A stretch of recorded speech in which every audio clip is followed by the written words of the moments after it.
Alors, bonjour tout le monde. On est très content que vous soyez avec nous. Nous espérons que vous êtes bien installés dans le confort de votre bureau ainsi que dans le confort de votre domicile ou dans le confort de votre domicile. Mon nom est François Meunier. Je suis vice-président Affaires publiques et gouvernementales pour l'Association des restaurateurs du Québec. On a beaucoup de plaisir à vous souhaiter la bienvenue aujourd'hui à ce webinaire qui va porter bien sûr sur les principales modifications qui ont été apportées au régime juridique qui entoure la vente et le service des boissons alcoolisées dans les établissements pour consommation sur place au Québec.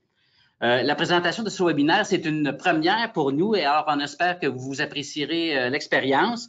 À la fin de la présentation, on va d'ailleurs vous envoyer une invitation à compléter un sondage de satisfaction afin de recueillir vos commentaires, vos observations. Alors, aidez-nous à nous améliorer en répondant à ce sondage en grand nombre. Alors, merci à l'avance aujourd'hui d'être encore avec nous. Dans le contexte de la révision de la loi sur les permis d'alcool, il est important de noter que au cours des dernières semaines, le gouvernement du Québec a procédé à une refonte importante de la loi sur les permis d'alcool, incluant aussi une refonte de la loi sur les infractions en matière de boissons alcoolisées qu'on appelle affectueusement la LIMBA. Cette refonte, sachez-le, est attendue depuis plus de 15 ans et on est très fiers à l'ARQ de notre travail de représentation. L'an dernier, en 2017, on nous a proposé l'apéritif avec notamment la mise en œuvre du permis unique par établissement. On vous en parlera un peu plus en détail tout à l'heure. Mais il y a aussi eu l'adoption de sanctions administratives pécuniaires lors de certaines infractions, ce qui assouplit les choses. Et le 12 juin dernier, l'Assemblée nationale a adopté le projet de loi 170. Les changements que vous constaterez dans les prochaines semaines, prochains mois, sont issus du travail important effectué par le ministre de la Sécurité publique, M. Martin Coiteux, ainsi que par le député de Jean Lesage, M. André Drolet, qui est également l'adjoint parlementaire au ministre de l'Allègement réglementaire et administratif. Alors, ces personnes-là, on doit énormément les remercier parce que sans eux, on n'aurait pas les assouplissements que l'on va connaître dans les prochaines semaines. On doit aussi souligner la contribution des partis de l'opposition qui ont bonifié le projet de loi, notamment en ce qui concerne la question du timbrage. Ils ont devancé les dispositions à ce niveau-là. Alors, c'est un travail d'équipe qui nous permet aujourd'hui de se réjouir, sans compter évidemment le travail de la Régie des alcools et des courses et des jeux, qui aura beaucoup de pain sur la planche là, afin de s'assurer d'une mise en œuvre adéquate dans les prochaines semaines. Alors, l'association l'ARQ tenait absolument à informer ses membres des impacts de ces changements sur la législation dans leur quotidien. Alors, on y est. Et pour, évidemment, vous présenter les principales mesures et le calendrier de mise en œuvre, on a confié l'animation du webinaire à deux professionnels de l'équipe des affaires publiques de l'ARQ. Dans un premier temps, Mme Dominique Tremblay est agente à l'information et aux communications à l'ARQ depuis maintenant plus de 11 ans. Plusieurs d'entre vous la connaissez déjà. C'est elle qui répond à vos demandes d'information à l'association sur les lois, les règlements. Elle répond à des centaines d'appels par année et elle connaît les lois sur l'alcool par cœur. Alors, elle sera d'une ressource extrêmement importante pour vous. Pour la seconder, on retrouve M. Martin Vézina, qui est conseiller communication et affaires publiques. Martin a parmi ses fonctions la tâche doit assurer une veille des grands enjeux qui touchent l'industrie. Il a d'ailleurs suivi avec énormément d'attention l'adoption article par article du projet de loi adopté le 12 juin dernier. On parle ici de dizaines d'heures de travaux de l'Assemblée nationale.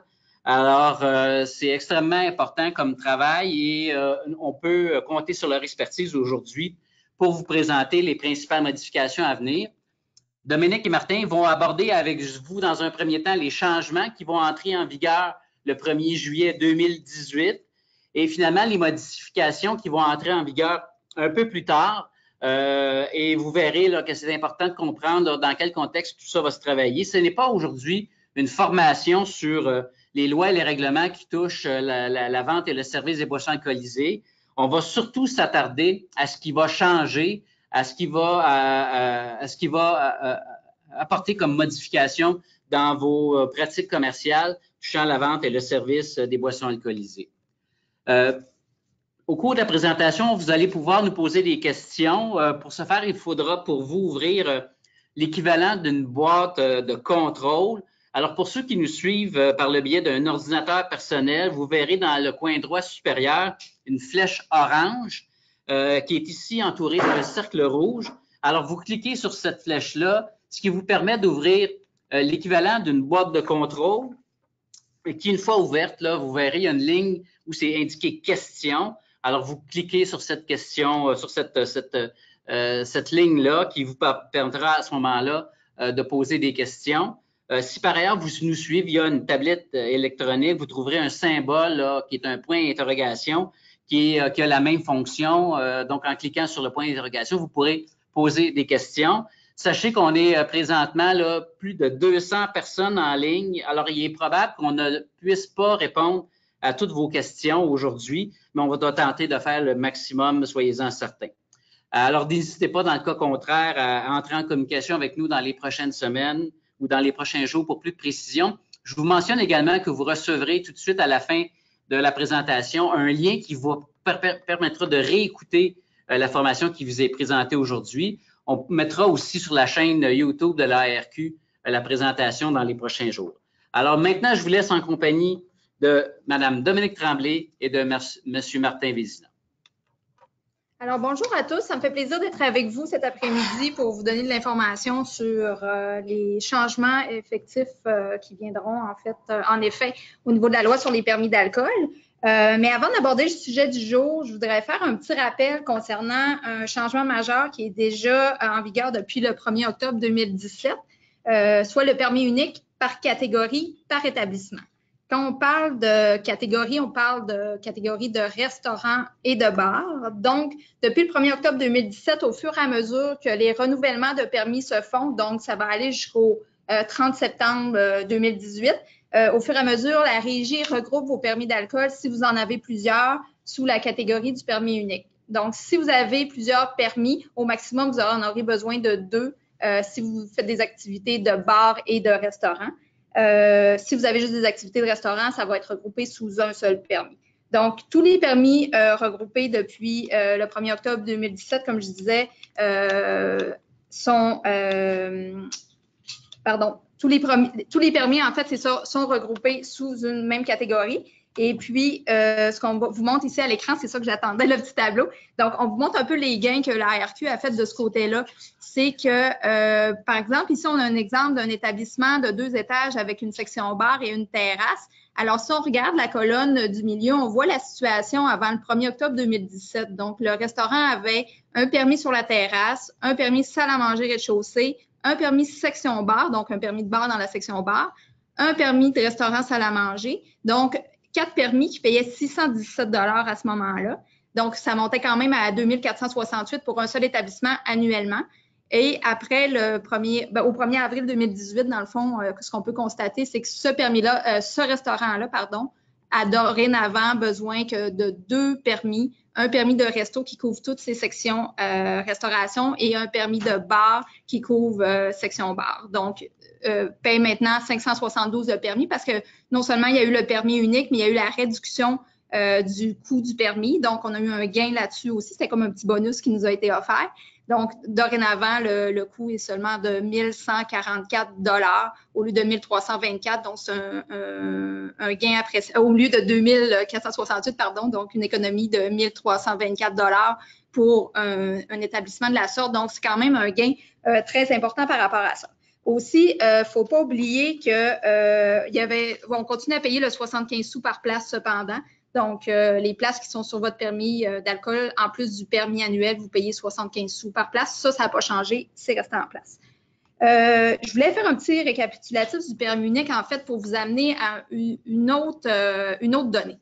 C'est qu'on voit en ce moment, en fait, avec la saison des terrasses qui est en plein essor, disons, avec le beau temps et tout ça, c'est que le permis unique, si vous n'aviez pas de permis d'alcool sur votre terrasse, le permis unique ne vous permet pas de vendre de l'alcool sur votre terrasse qui n'était pas sous permis. Donc, si votre terrasse avait déjà un permis d'alcool, comme je vous ai expliqué, il a été regroupé avec votre permis unique intérieur. Si vous n'aviez aucun permis sur votre terrasse, vous devez faire les démarches administratives à la régie des alcools pour faire ajouter la terrasse sur votre permis, ce qui inclut fournir des plans d'architecte, le permis, certificat d'occupation, toute la démarche habituelle là, pour faire la demande de permis. Vous devez le faire. Donc, c'est très important parce que vous allez avoir des constats d'infraction si vous vendez de l'alcool sur une terrasse qui n'est pas incluse à votre permis. Donc, très, très important. Puis en fait, ça vaut pour toutes les autres pièces de votre établissement qui n'ont jamais été sous permis. Donc, vous ne pouvez pas ajouter des places comme ça sans faire la démarche auprès de la régie. C'est très, très important. On ne voudrait pas que vous ayez de problème de ce côté-là. Donc, je pense qu'au niveau de la terrasse, oui, on est. Je pense que j'ai même une petite question. On a un membre qui peut-être s'inquiète des délais, tout ça. Il se demande combien de temps ça prend pour obtenir un permis de terrasse. Alors, si vous désiriez l'avoir pour cet été, j'ai des mauvaises nouvelles pour vous parce que ça prend jusqu'à 1-2 mois pour avoir son permis de terrasse. Il faut comprendre que dans le cas de demande de permis sur terrasse, il y a un avis public à faire dans les journaux locaux, donc ça demande au moins un délai de 2 semaines juste pour ça. Donc, si vous vouliez débuter pour avoir un permis sur votre terrasse, là, il fallait le commencer beaucoup plus tôt. Donc, ça va être marqué cette fois-ci pour cet été. En fait, vous pourriez en avoir un pour la fin de l'été. Peut-être oui. L'été se perdure. L'été se prolonge maintenant jusqu'en septembre, donc c'est peut-être le meilleur moment de commencer tout de suite à faire sa demande. Donc, on passe à la prochaine diapositive. Donc, on y va maintenant avec la présentation principale des premiers changements qui seront valides dès le 1er juillet 2018, donc dans quelques jours seulement. Pour vos questions, c'est ça, au fur et à mesure, on va essayer un peu de les traiter. Comme ça, vu qu'on vient juste de parler du sujet, ça va peut-être être plus clair pour vous. Donc, voilà.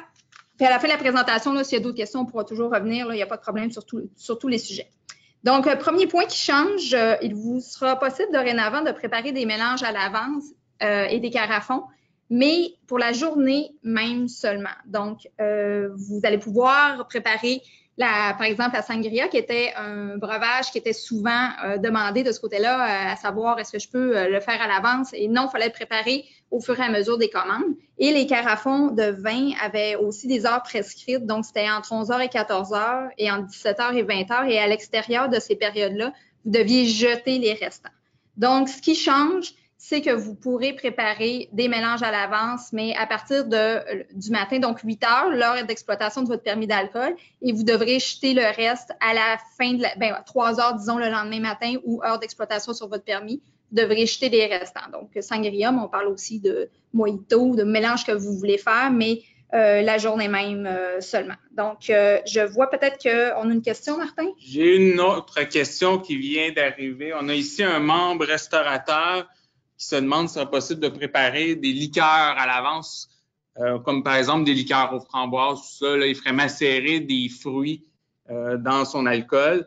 Alors, c'est quelque chose qui serait possible, mais seulement pour la journée. Donc, il n'est pas possible de le préparer à l'avance, soit hier, avant-hier, sur plusieurs journées. L'assouplissement à la loi fait que vous pouvez faire les mélanges entre 8 heures, le début de l'exploitation du permis, et la fin des heures d'exploitation du permis, qui est 3 heures. À la fin, à 3 heures du matin, ou plutôt à votre fermeture, vous devez détruire les mélanges que vous avez constitués dans la journée. Parfait. Pour ce point-là, on va passer au prochain point. Donc, présence de mineurs sur les terrasses avec permis de bar. Donc, je spécifie, c'est vraiment les terrasses avec permis de bar. Parce que vous savez, un restaurant peut demander une terrasse avec un permis de restaurant pour vendre ou pour servir selon son permis intérieur et peut demander aussi un permis de bar s'il veut que les clients puissent consommer une boisson seule sans avoir à commander un repas. Donc, il y a plusieurs restaurants qui sont organisés de cette façon-là, donc permis de bar sur terrasse. Donc, c'est ici qu'on précise que les mineurs pourront dorénavant être présents jusqu'à 22 heures.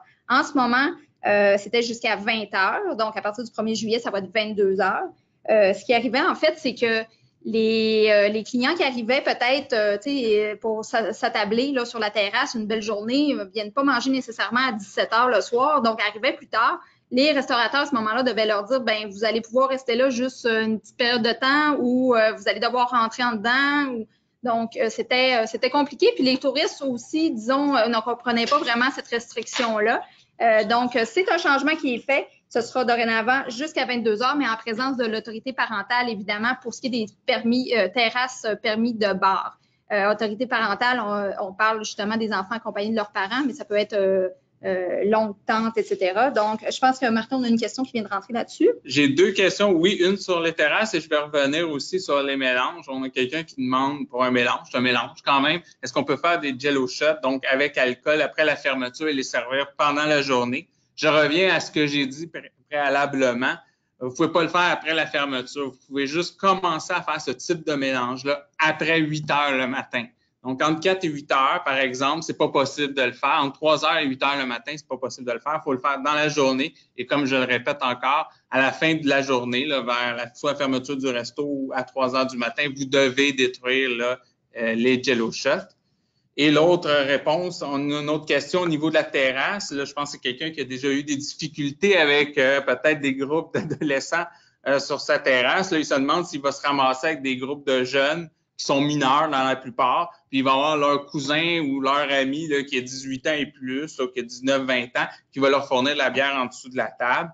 Et là, j'ai une bonne réponse pour vous. Non, vous n'aurez pas ces groupes-là parce que de toute façon, vous ne pouvez pas les admettre.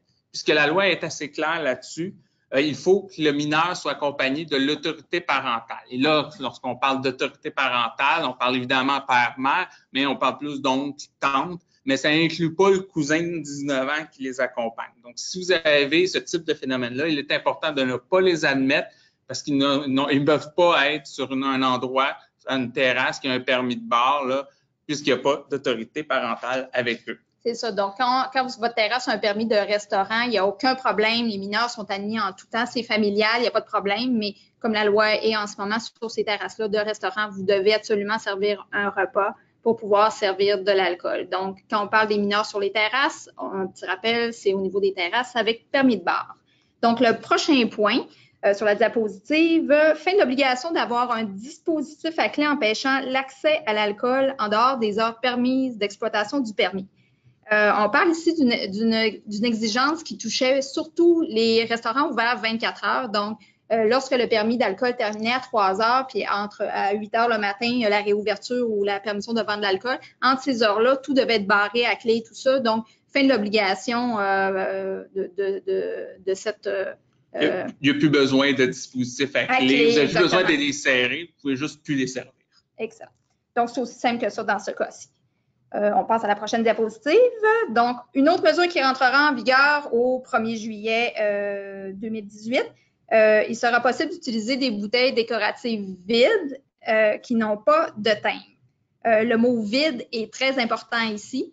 Il ne faut vraiment pas utiliser des bouteilles pleines qui n'ont pas le thème. Ça a l'air un petit changement, mais en fait, c'est que il y a beaucoup de restaurateurs qui nous appelaient et qui recevaient des constats d'infraction pour ça. Quand la police passait, ben vous avez des bouteilles non timbrées dans votre établissement, alors vous recevez un constat d'infraction. Alors, à partir de ce moment, ce sera tout simple. Dans le fond, les bouteilles décoratives vides sans thème seront permises. Si on passe au deuxième point, les bars pourront tolérer la présence de clients dans l'établissement jusqu'à 1 heure après l'heure de fin d'exploitation indiquée au permis, au lieu du 30 minutes actuellement. Alors, c'est une demande d'autres associations qui voulaient permettre aux clients de partir, avoir une plus longue période, dans le fond, en bon québécois, pour dégriser, si on veut. Donc, et aussi peut-être une question de sécurité, en fait, pour que les gens ne partent pas tous en même temps. Donc, après, entre 3h et 3h30, les gens sortent, il y a peut-être moins de taxis si tout le monde sort en même temps, etc. Donc, pour des questions de sécurité, il est important de rappeler qu'aucune vente d'alcool ne peut se faire pendant cette période-là. Donc, le last call va rester à la même heure, mais les clients pourront rester dans l'établissement 1 heure après. Cependant, ce n'est pas obligatoire, c'est à votre choix. C'est juste une disposition qui a été mise à la loi, donc qui vous permet de le faire, mais ce n'est pas une obligation de le faire non plus.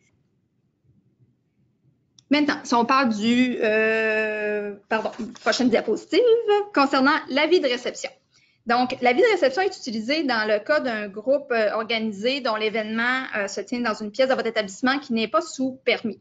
Par exemple, un party de bureau, un 50e anniversaire de mariage, etc. On parle vraiment, un groupe organisé, c'est quelqu'un qui s'organise à l'extérieur et qui vient vous voir pour une réservation. Donc, c'est pas votre permis, c'est pas vous qui organisez un party d'Halloween puis qui vendez des billets, là, c'est vraiment des groupes extérieurs.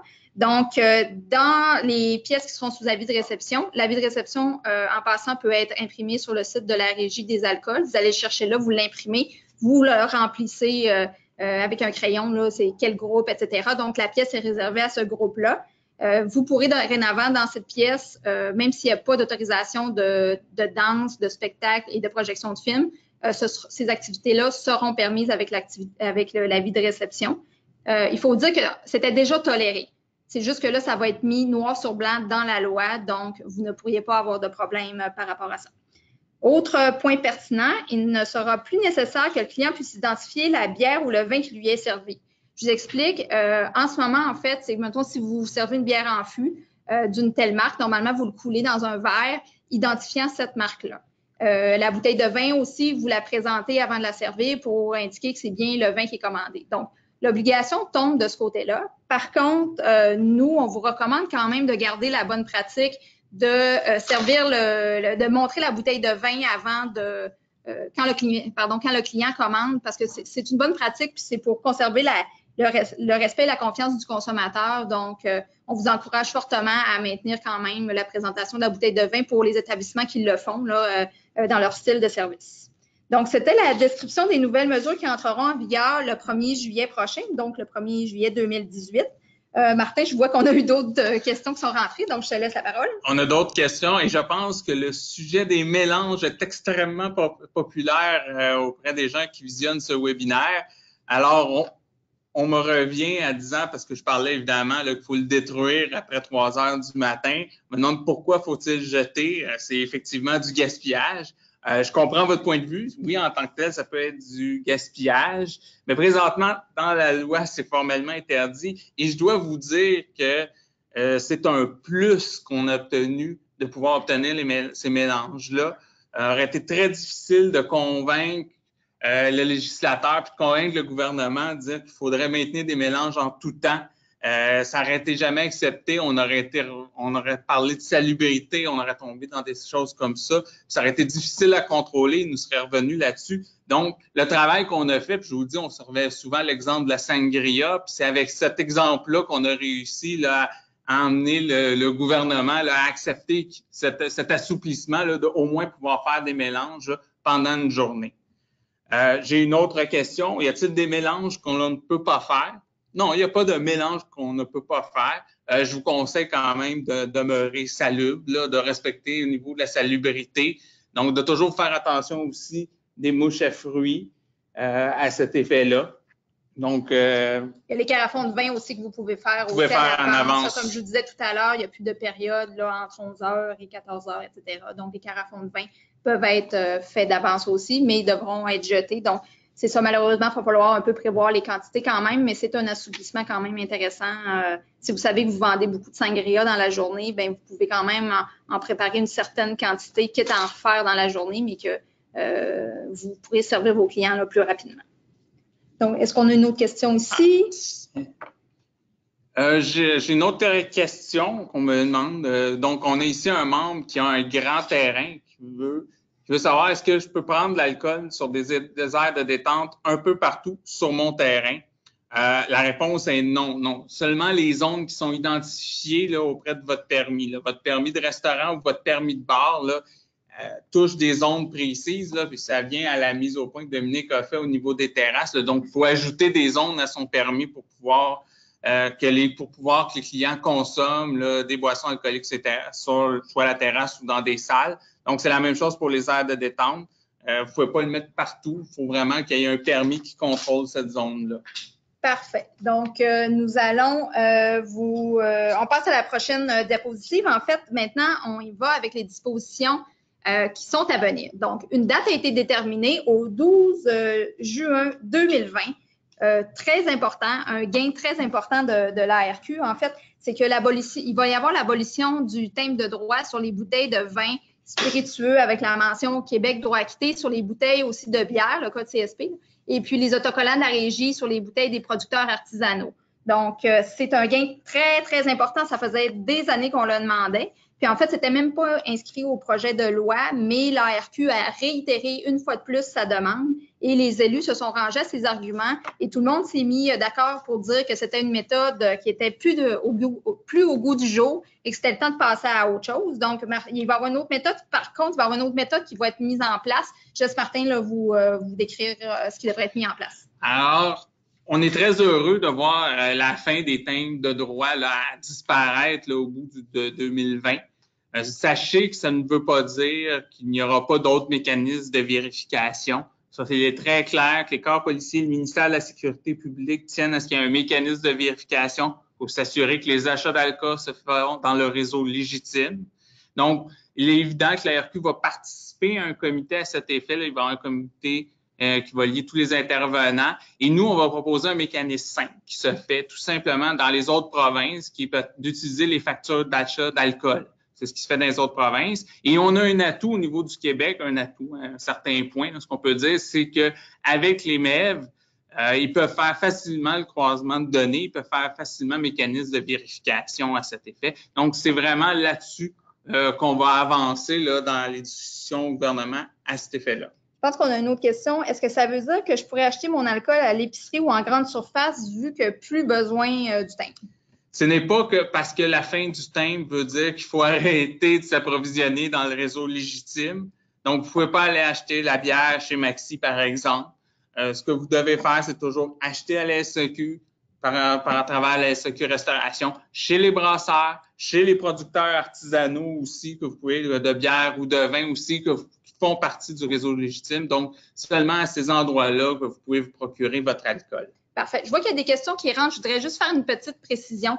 La présentation actuelle est vraiment sur les changements qui vont avoir lieu sur la loi des permis d'alcool et la LIMBA, en fait. Donc, ce n'est pas une explication générale de l'utilisation des permis d'alcool et tout ça. C'est vraiment sur les changements. Donc, on vous invite à poser des questions sur les changements dont on vous parle. Si vous avez d'autres questions, n'hésitez pas, après la présentation, au cours des prochains jours, prochaines semaines, à nous appeler. Ces questions-là, ils répondent à longueur d'année. Il n'y a vraiment aucun problème. Donc, mais en ce moment, on va essayer de répondre aux questions qui sont vraiment liées aux changements qui s'en viennent, en fait, sur la loi des permis d'alcool. Sinon, ce serait plus long qu'une heure. On aurait besoin de plus de temps pour répondre à tout ça. Je vais faire un dernier point sur les contrôles. Juste vous dire, ça ne veut pas dire nécessairement que les policiers ne viendront plus dans nos établissements. Ça veut juste dire qu'ils vont faire un contrôle peut-être différent que de rentrer et de vérifier si les bouteilles ont le timbre. Ils vont peut-être demander des factures, par exemple. Donc, ça ne signifie pas la fin du contrôle parce qu'il y a la fin du timbre de droit. C'est ça. Puis en fait, ça, c'est très important aussi, ce gain-là. C'est juste pour vous dire parce qu'on avait de nombreux restaurateurs qui appelaient pour dire qu'il y avait eu des constats d'infraction.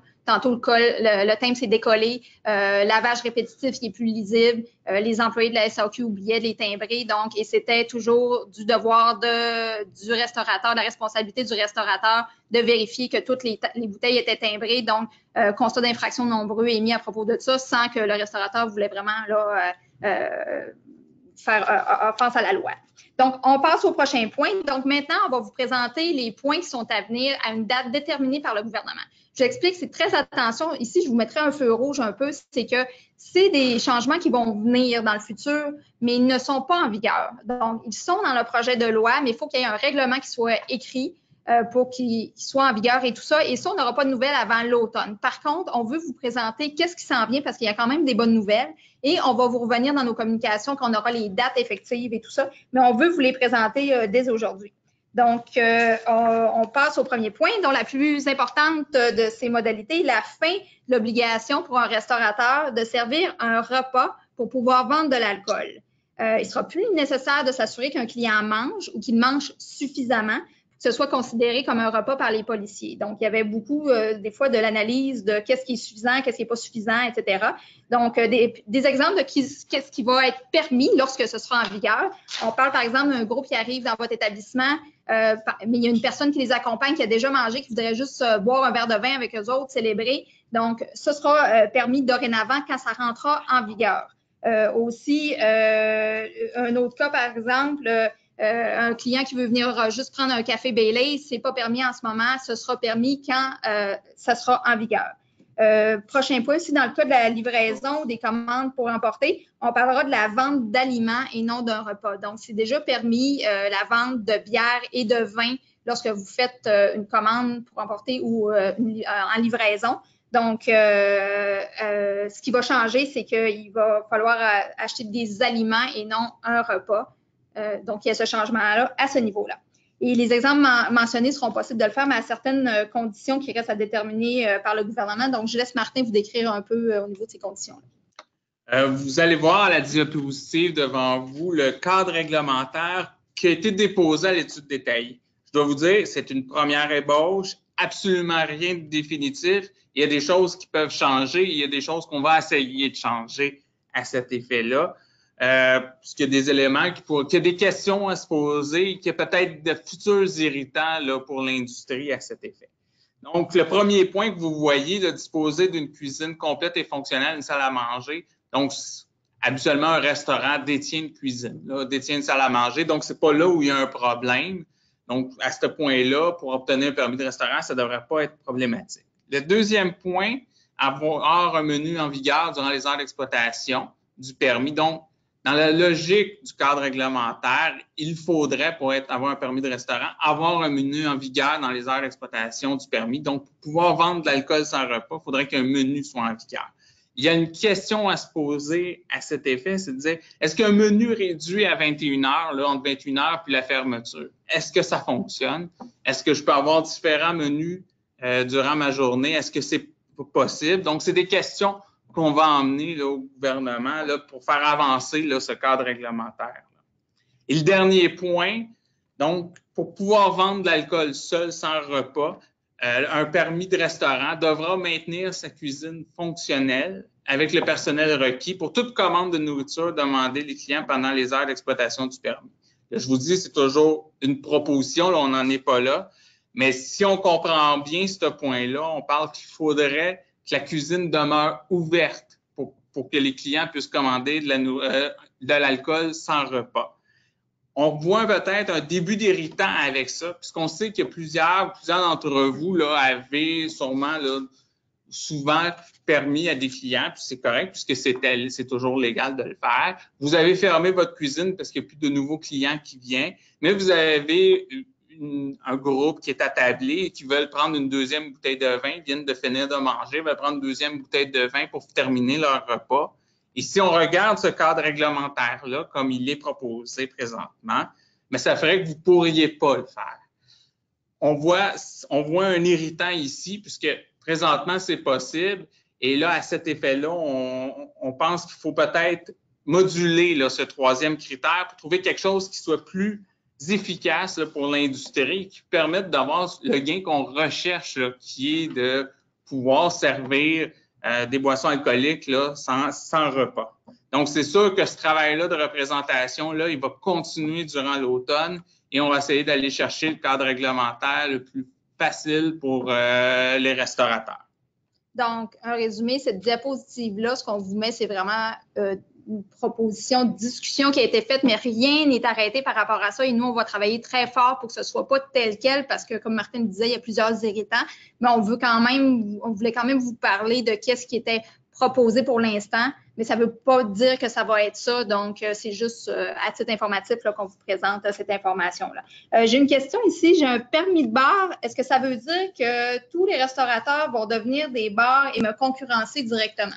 La réponse, là, vous avez déjà dans la proposition de cadre réglementaire qu'il y a une volonté du gouvernement d'identifier c'est quoi un restaurant, puis c'est quoi qui le distingue d'être un bar. Donc, il va toujours avoir une logique de nourriture dans l'offre d'un restaurant, ça va être maintenu. C'est juste qu'on cherche à avoir un assouplissement qui n'est pas un repas et qui permet de temps en temps d'avoir des gens qui viennent pouvoir consommer une bière ou un verre de vin sans qu'on ait nécessairement besoin d'acheter de la nourriture. Mais je mettrais un point important, là, c'est qu'il va y avoir des contrôles et s'il y a des restaurateurs ou des restaurants qui deviennent vraiment des faux bars avec un permis de restaurant, il pourrait y avoir des problèmes puisqu'il pourrait avoir, la régie se réserve un droit de pouvoir sanctionner des établissements et d'ajouter des contraintes additionnelles à des gens qui outrepasseraient les conditions de leur permis. Donc, ce que je vous rappelle, c'est qu'il faut comprendre que c'est un privilège qu'on a été chercher pour la restauration, mais il faut collectivement là, qu'on en fasse bon usage là, pour que tous les gens puissent en profiter. Tout à fait. Donc, prochaine diapositive. Je vais avoir une autre question juste avant. Oui, Olivier. je pense que c'est une question importante. À quel moment va-t-on savoir? C'est une très bonne question. Regardez, c'est pas avant l'automne. Vous savez qu'il y a une élection cet automne, donc un peu la machine gouvernementale va rouler un peu au ralenti.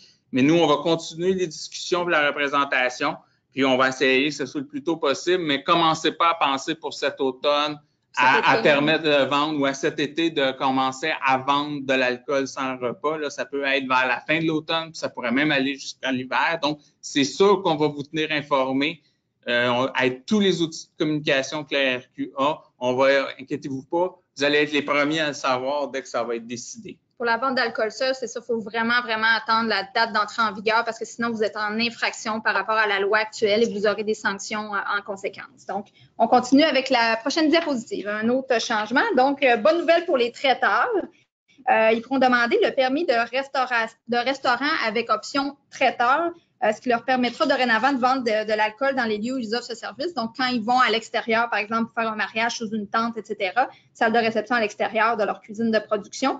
Et ce qui est vraiment important, c'est que ce sera le changement aussi, c'est sans demander de permis de réunion. Donc, en ce moment, vous pouviez faire des activités de traiteur à l'extérieur, mais à chaque fois, il fallait qu'il y ait un permis de réunion qui soit demandé. Alors ça saute aussi, mais il faudra, très important, demander l'option traiteur, que l'option traiteur soit ajoutée sur votre permis. Une autre bonne nouvelle pour les établissements saisonniers, je sais que les gens me le demandent quand même depuis longtemps, parce que dans certaines régions, l'été ne dure pas aussi longtemps non plus. Donc, un permis saisonnier sera créé. Par exemple, un point très important, il faut être en exploitation ouvert moins de 183 jours par année. Au-delà de ça, c'est un permis annuel automatiquement. Donc, on a déjà des questions, je pense, par rapport à ça. Bien, on a quelque chose au niveau de traiteurs qu'on vient de recevoir. Les traiteurs, oui. Oui, on me demande si les traiteurs pourront avoir aussi un permis de bar. La réponse est non. La création de l'option traiteur est seulement pour les permis de restaurant. Donc, c'est vraiment dans une logique de vendre de l'alcool avec des aliments. Mais sachez que ça veut dire que vous pouvez quand même vendre peut-être à l'extérieur. Par exemple, dans un endroit où vous faites office de traiteur, vendre des boissons alcooliques, incluant les spiritueux, même à des gens qui ne mangent pas nécessairement. Donc, il y a quand même une belle flexibilité là, à cet effet pour l'option traiteur. Parfait. La question que j'ai, c'est est-ce que ça va être facile de passer du permis annuel au permis saisonnier? À ce qu'on a dans la loi, pour ceux qui vont faire des nouvelles demandes, c'est assez simple. On peut même commencer avec un permis permanent et reverser vers le permis saisonnier. Il faut juste faire la demande à la RACJ 30 jours avant votre 6e mois d'exploitation. Puis là, ils vont transférer le permis en saisonnier et ils vont vous créditer le reste des mois que vous n'avez pas utilisé sur votre permis annuel. Pour ceux qui, présentement, ont un permis d'alcool et qui voudraient changer pour le permis saisonnier, on attend des nouvelles de la RACJ pour savoir comment ça va s'implanter tout ça et comment on va pouvoir aller chercher les gens là, qui sont peut-être dans des régions plus saisonnières, là, qui veulent profiter là, de cette nouvelle possibilité. J'ai une autre chose aussi. J'en viens, c'est traiteur. On fait du va et du vient. Donc, j'ai un restaurateur qui exploite déjà un service traiteur qu'il a développé et puis il veut savoir s'il peut se prévaloir de cette option. Oui, vous avez juste à faire une demande d'ajouter cette option à votre permis de restaurant. Donc, faites cette demande-là. Je ferai deux ajouts d'informations assez importantes. Lorsque vous allez exercer votre fonction de traiteur dans un autre endroit, il faut toujours avoir une photocopie du permis avec l'option traiteur avec vous. Vous n'avez pas besoin de l'afficher, il faut juste qu'il soit avec vous et que vous puissiez le présenter sur demande. Et je rappelle que là, on n'aura plus besoin de permis de réunion. Là, plusieurs qui avaient le service traiteur fonctionnaient avec des permis de réunion. On n'a plus besoin de permis de réunion. Mais l'autre côté, c'est que maintenant, quand vous vendez de vos boissons alcooliques avec votre permis de traiteur, il faut qu'il soit acheté dans le réseau légitime, comme j'ai mentionné. Donc, la SEQ, les brasseurs ou les brasseurs artisanaux, vinificateurs artisanaux. Et donc, ça va être des bouteilles timbrées au début, puis après, mais vous allez être sujet à des vérifications pour être sûr que vous l'avez acheté dans le réseau légitime. Parfait. On passe au dernier point sur la diapo. Donc, de leur côté, les établissements d'hébergement, hôtels, motels, pourvoiries, pour lesquels, a été délivrée une attestation de classification en vertu de la loi sur les établissements d'hébergement touristique, auront aussi droit à quelques changements. Donc, toujours à une date d'entrée en vigueur à déterminer. la consommation de boissons alcooliques sera autorisée dans les aires communes, lesquelles devront être approuvées par la régie. Aires communes, on pense par exemple au lobby, entre autres. Il y avait souvent des demandes par rapport à ça, de pouvoir servir des boissons alcooliques dans cette pièce-là. Il va y avoir des conditions particulières d'exploitation, donc qui sont prévues par règlement, mais c'est à venir aussi avec les explications. On pense qu'il y aura probablement des heures, c'est ça, heures encadrées, haute exigence et tout ça. Donc, il sera aussi permis pour ces établissements-là à une personne de traverser un endroit qui n'est pas une aire commune pour se rendre à sa chambre avec sa boisson alcoolique. Par exemple, il achète un verre de bière au bar ou au restaurant de l'établissement, il pourra traverser l'établissement, le couloir pour se rendre à sa chambre avec son verre tel quel, ne sera pas obligé de le consommer sur place comme c'est le cas actuellement. Et par contre, comme je vous dis, je vous répète, ce n'est pas en vigueur, c'est à déterminer. Et il n'y a rien qui change au niveau des machines distributrices et de l'installation des minibars dans les chambres devront toujours être approuvées par la régie. L'approvisionnement va toujours se faire au niveau des sources légitimes, SAQ, brasseurs, etc. Même après la disparition du timbre de droit, toujours approvisionnement dans les mêmes lieux. Donc, prochaine diapositive, nous en sommes à la... Oh, on a peut-être une question? J'ai peut-être une petite question au niveau des hôtels. On nous demande ici, les enfants peuvent-ils être admis dans un bar d'un hôtel avec les nouveaux changements qui ont été apportés? Non, si c'est un permis de bar, les mineurs n'ont pas accès et ça ne change rien que ce soit un restaurant qui a un permis de bar ou un hôtel qui a un permis de bar, une section bar. Dans la section de bar, les mineurs, là, les enfants n'ont pas accès. C'est 18 ans et plus pour tout le monde, clients et employés également. Donc, 18 ans et plus quand c'est le bar. La seule exception, c'est les permis de bar sur terrasse où on vous parlait précédemment là, que les mineurs pourront être présents jusqu'à 22 heures. Donc, nous en sommes à la formation en service responsable d'alcool. Donc, à une date aussi déterminée par le gouvernement, il y aura dorénavant l'obligation pour les titulaires de permis et la personne en charge d'administrer l'établissement de suivre une formation en service responsable d'alcool et, très important, contrairement à la formation en hygiène et salubrité du MAPAC où il n'y a pas nécessairement besoin d'avoir une personne sur place en tout temps formée, cette formation-là, il va falloir qu'il y ait une personne formée en tout temps pendant les heures d'exploitation du permis. Donc, ça, c'est un changement qui s'en vient. Et on a une question, je pense. Est-ce qu'on peut déjà suivre la formation pour prendre l'avance? Bien, je vous dirais que c'est une bonne pratique de commencer tout de suite à se former sur la consommation responsable d'alcool. Ça démontre que votre établissement là, voit ça d'un bon angle, là, la consommation responsable d'alcool. Vous pouvez suivre des formations. Là, déjà, il y a Action Service là, qui est possible pour vous. Par contre, on va faire une petite mise en garde. On ne sait pas quelles formations vont être accréditées par le gouvernement. Ils devront décider par cadre réglementaire, là, par un règlement, c'est quoi les modalités de formation, c'est quoi le contenu. Donc, il y a toujours un risque que si vous suivez la formation maintenant, qu'il y a un risque que vous deviez la suivre plus tard parce qu'il faut rajouter des modules, il y a des éléments qui se rajoutent. Donc, il y a toujours un risque. Fait que peut-être, si vous ne voulez pas payer 2 fois, peut-être mieux attendre. Mais si vous voulez vraiment peut-être en faire une marque de commerce, c'est peut-être une bonne idée de commencer tout de suite. Parfait. Donc, finalement, un changement à venir pour les détenteurs de permis d'alcool, de restaurant pour servir.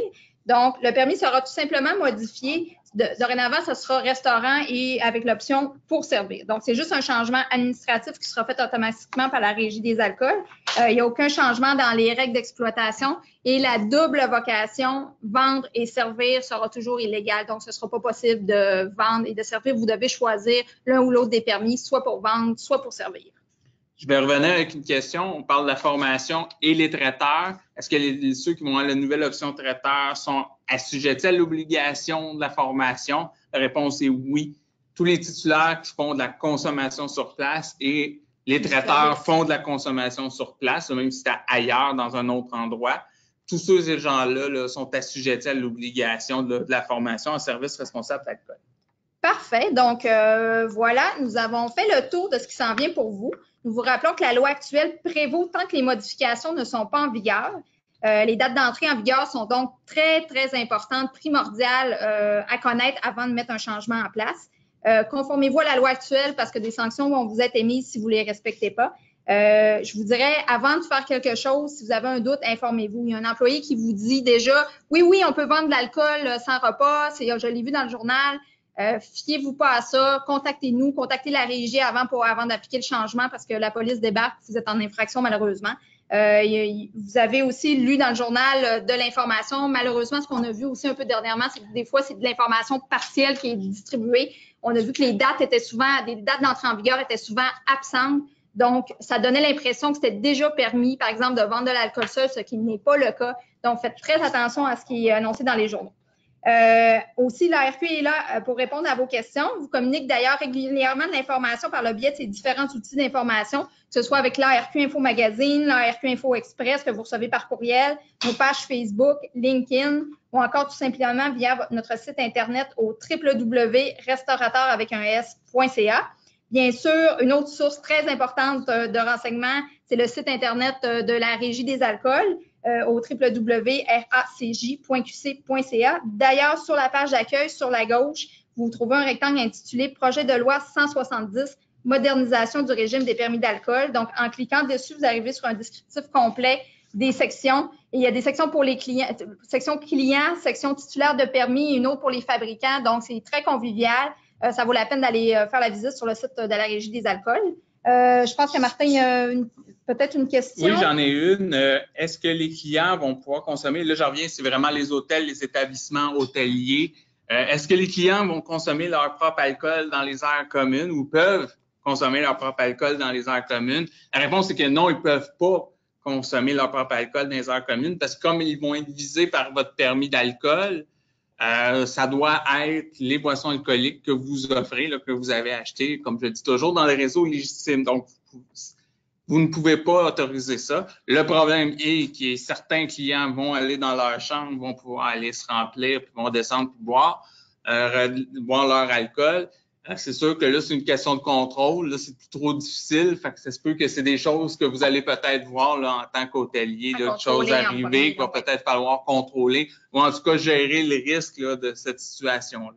Donc, on a une autre question aussi. Est-ce qu'un mineur peut travailler sur une terrasse de bar jusqu'à 22 heures? La réponse est non. C'est des personnes majeures en tout temps et pendant qu'ils travaillent, dans le fond, ils ne sont pas avec leur autorité parentale. Donc, non, ils n'ont pas le droit, malheureusement. C'est 18 ans et plus pour travailler sur une terrasse avec un permis de bar.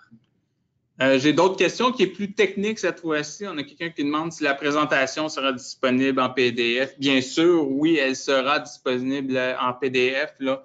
On vous en fera part à cet effet-là. Sur notre site web aussi à cet effet. Là, donc, elle devrait apparaître sur notre site web. La vidéo auquel que vous assistez présentement, oui, vous allez recevoir un lien pour les gens qui participent à ce webinaire, mais nous allons aussi la mettre disponible là, sur YouTube. Donc, vous pourriez la revoir là, si vous avez une nouvelle situation puis que vous voulez revoir notre présentation. Puis on va aller voir si on peut l'envoyer à tous. On travaille là-dessus. Parfait. Alors, c'est complet pour aujourd'hui. Nous vous remercions une fois de plus de votre participation à cette première expérience de webinaire. Nous vous invitons à remplir le court sondage d'appréciation qui suivra dans votre boîte courriel. Vos commentaires, ou même à l'écran, je pense que ça va apparaître directement. Vos commentaires nous aideront dans l'élaboration de futurs échanges. Si vous êtes membre de l'ARQ, n'hésitez pas, si vous avez des questions auxquelles on n'a pas répondu ou qui touchent plus spécifiquement votre établissement, de nous contacter au 1-800-463-4237. Ça, c'est pour les membres. Si vous n'êtes pas encore membre de l'ARQ, c'est peut-être le temps de le devenir pour avoir accès à tous ces services. Sinon, nous vous invitons à contacter directement le service d'information de la Régie des alcools dont vous trouverez les coordonnées sur leur site web. Donc, nous vous remercions. Bonne fin de journée. Merci d'avoir été là.